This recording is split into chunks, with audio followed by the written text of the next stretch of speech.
So you probably didn't have the kind of distractions in life that, as a young player, that today's young players have, right?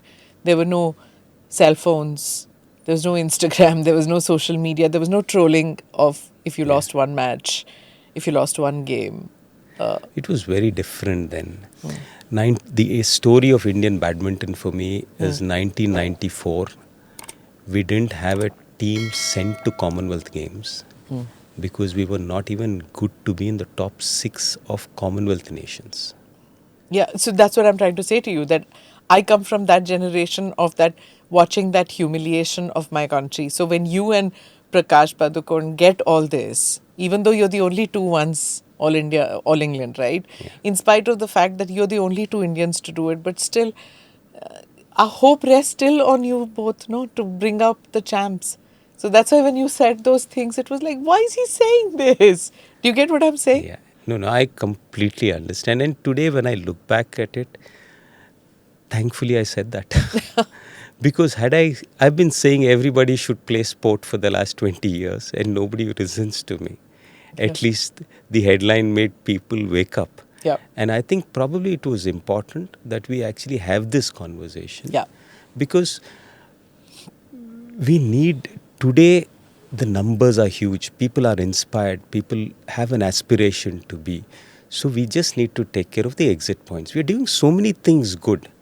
We have the Prime Minister interactions. We have top scheme. We have Kelo India, which is fantastic. We just need to, on an athlete, we are spending 6-7 lakhs. And there are thousands of them whom we are spending that money on. We have 1,000 Kelo India centers. We have centers of excellence which have come up. Private entities have supported. Corporates have done it. So there's a lot good happening. I'm supremely happy with what is happening.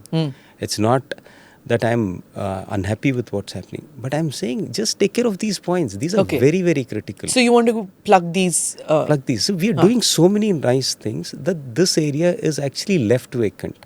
So let's get the exits sorted out.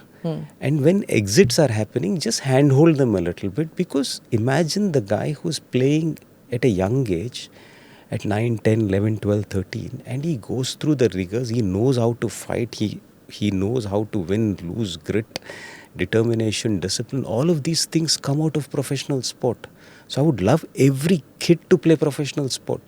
And then at age 12 or 13, you make a realistic check. If he gets a chance to be a world level athlete, invest all the resources in him.